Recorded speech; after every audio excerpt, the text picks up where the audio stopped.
So did you guys know that America doesn't actually have a national dish? We have like cheeseburgers and apple pies, and people think that's what we think of when we think of America. We think of like a cookout or something. But we don't actually have a national dish, and it's probably because a lot of our food isn't truly nationally American.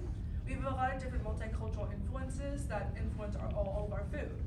But when researching this, I also was like, well, who has national dishes? So today we're going to talk about Korea, the Netherlands, and the UK, and what their national dishes are and how it represents their country and their culture. So the Korea's national dish is something that people typically think of when they think of Korea. You think of kimchi, typically. You think of napa cabbage and fermented kimchi, and it's like spicy chili bread. It's really good.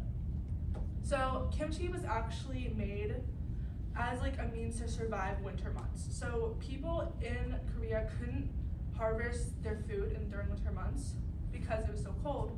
So they would make kimchi, which is like fermented cabbage, to last them throughout the months.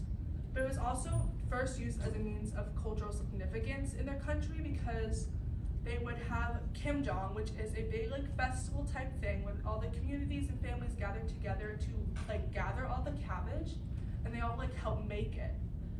But it's also used as a national dish because almost every single family in Korea has kimchi in their house most of the time. Every single family has a different recipe of kimchi. There's not one that's typically the same, but all that matters is that it's made to like be kept. They keep it and they put it in all types of different foods because it's not just a meal, it's an ingredient. But they pass it through generations, so you can make it with cucumbers, you can make it with radishes, but most people make it with napa cabbage. Another one that people don't think of, like opposite end, you don't think of this when you think of a national meal. The UK's national dish is actually chicken tikka masala.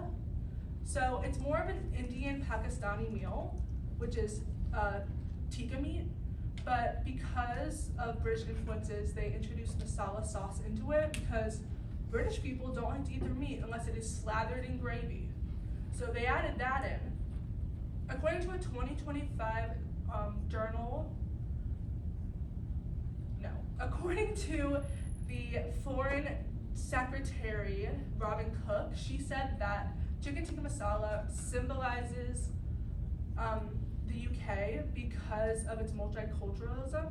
It shows how they're able to absorb and adapt different foods. So like I said, the tikka meat is Indian and Pakistani, and then they influence it with British sauce. So it's like a yogurt sauce, kind of. And then also, it was said to be made in the UK. People don't know where it was actually made, because first it was supposedly made in Glasgow, Scotland by Ali Ahmad Aslam. And he's like a Pakistani Scottish chef. He made it at his family's restaurant because a British person, they did not like the tikka meat. They thought it was too dry, they just didn't like it. So he made a sauce, that way that they could enjoy it for their British palates. They also say that it could have been made like a long time ago in like more Indian royal like families, but there's no actual like permanent, we don't know where it was made. So people think it was made in the UK, and so they want to claim it as their own for their national dish. And then the final one is one that I've actually eaten, it's very good. So the Netherlands, their national dish is stamppot. Stamppot is mashed potatoes, you throw some vegetables in it, and then you like circle out the middle, you put gravy in it, and then you put sausage on it. So stamppot is actually the first reason that they wanted it to be their national dish is because it's how they started out eating food in their country. So it was used as a means of survival, just kind of like in Korea, they couldn't like harvest vegetables during winter months, but they needed to stay warm and they needed to stay fed.